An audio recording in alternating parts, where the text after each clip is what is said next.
بەڵێ ئەمڕۆ شاندی باڵای حکوومەتی هەرێمی کوردستان گەیشتە بەغدا زنجیرێک دیدار و کۆبنەوەی زۆر گرنگیانە بوو. یەکێک لە کۆبنەوەکانیان لەگەڵ هادی عەمەری سەرۆکیاپەیمانی فتح بوو بۆ گفتوگۆکردنی زیاتر لەباری سەردانی ئەو شاندا گفتوگۆکەین لەگەڵ بەڕێز محمود حەیانی سەرکردە لە هاوپەیمانی فتح لە بەغدا و لەگەڵمانە. بەڕێز محمود حەیانی سڵاوتان لێبێت و ئەم کاتتان باش. ئەمڕۆ شاندی باڵای حکوومەتی هەرێمی کوردستان بە سەرۆکایەتی مەسرور بارزانی گەیشتە بەغدا، کۆمەڵێک دیدار و کۆبنەوەیان هەبوو. یەکێک لە دیدارەکانیان لەگەڵ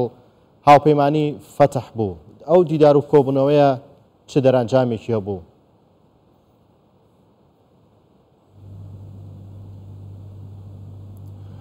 بسم الله الرحمن الرحيم. أنا خدا گەورە و میهرەبان، سەرەتا سڵاو لە ئێوە و لە بینەرە بە ڕێزەکانی کوردستان 24 و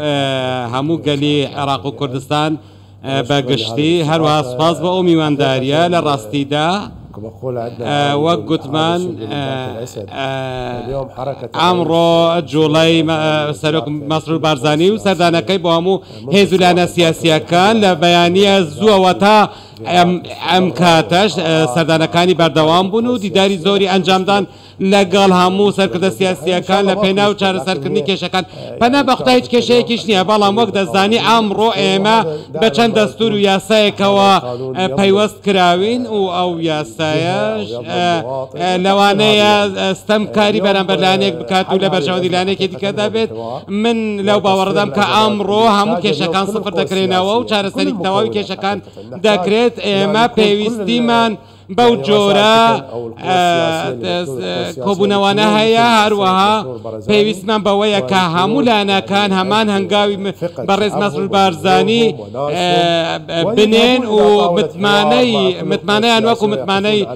جەنابی مەسرور بارزانی بێت بە جەماوەرەکەی. واتە ئەمڕۆ کێشەی بووچە کە بەرۆکی هەرێمی کوردستانی گرتووە، هەموو لایەنە سیاسیەکان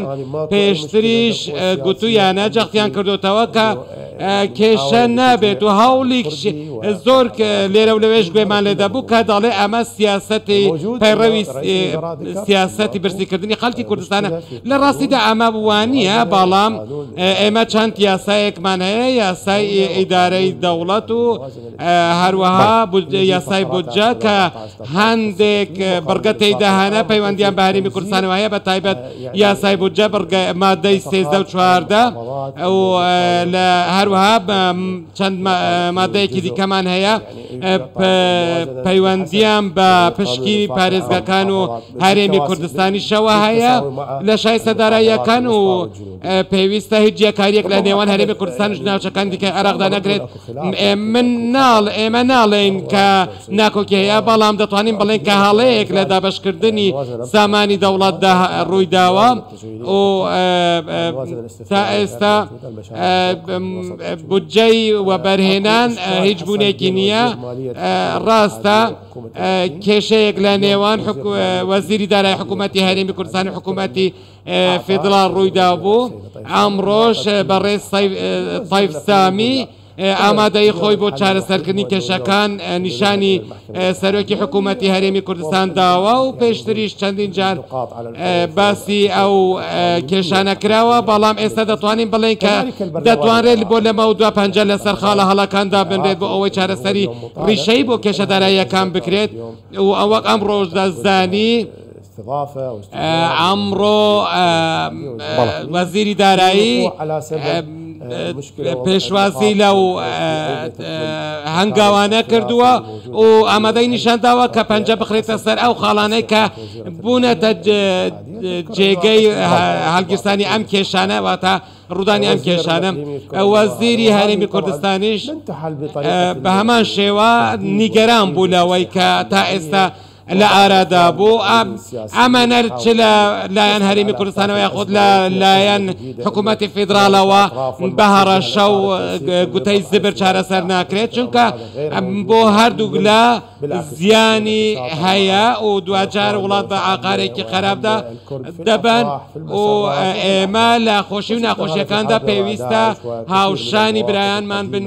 لە کوردستان و پێشتریش هەروەها لە چەند ئێمە وێزگەی هاوبەشمان بە یەکەوە هابووە لە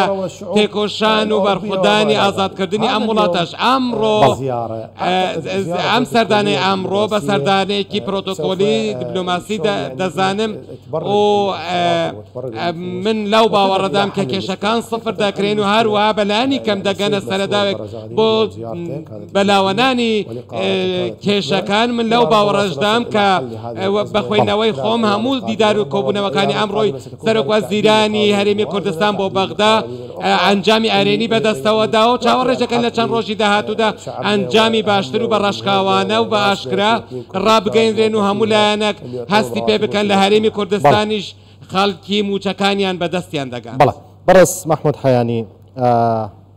پێتان وانیە کارکردن بە ڕێکەوتنە سیاسیەکان بە کارکردن بە دەستور لە بەرژەوەندی هەردوو لایەکە لە ماوەی ڕابردوودا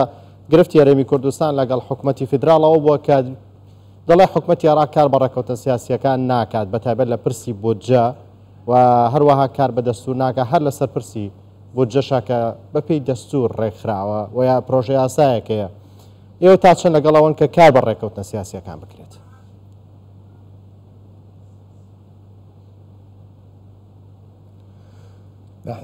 ئێمە لەگەڵ هەموو ئەو ڕێکەوتنە سیاسیانەدان کە لە چوارچێوەی دەستور و یاسادا لە نێوان هەولێر و بەغدادا کراوە. جەنابیشت دەزانی ئەمڕۆ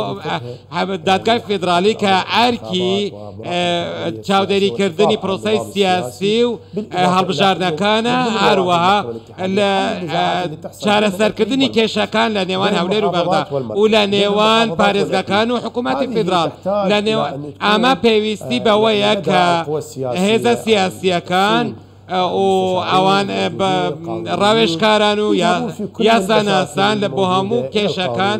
بگەڕێنەوە بۆ یاسا و بۆ دادگای فیدرال. ئێمڕۆ دەزانی هەموو دەوڵات بە گوێرەی یاسا ئەوەی چۆن لە ڕەشنووسەکان داهاتووە کاری خۆی دەکات و پێویستە خۆیان بەلایانی خۆیان لە شێواندنی دۆخەکە بە دوور بگرم. من لەو باوەڕەدام کە ئەمە پەیوەندی بە هیچ یاسایەکەوە نییە ئەوەی ئەو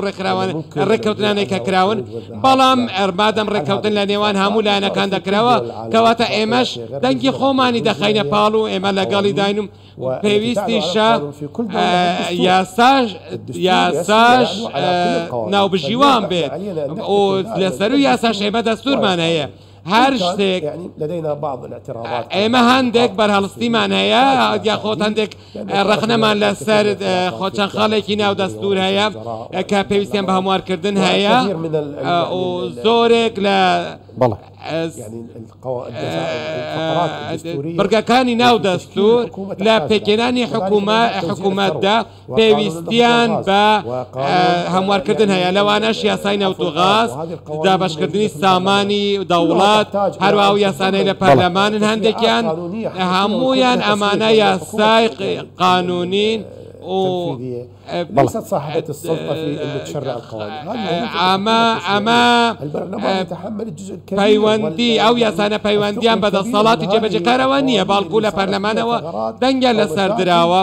لە هەر شوێنێکیش کێشەیەک بوو بێت پێویستە بگەڕێنرێتەوە بۆ دەسەڵاتی یاسادانان بۆ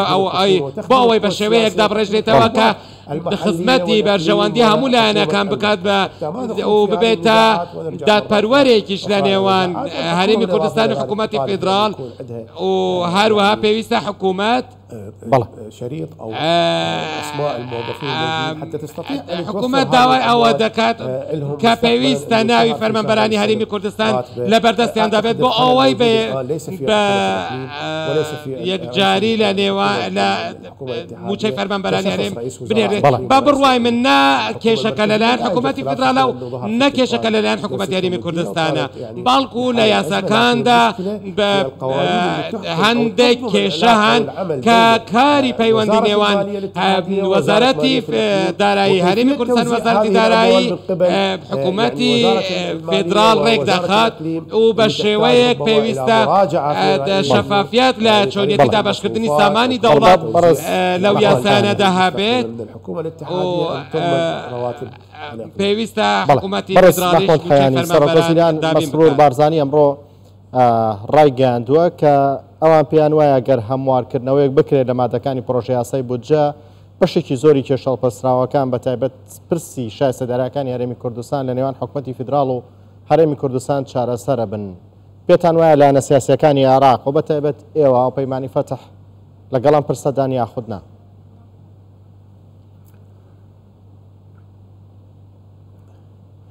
شخصيا انا اتوافق في هذا الراي مع صد لصد لقال ام راي برئيس مسرور بارزاني او بيشتريش من ديداركم هابوا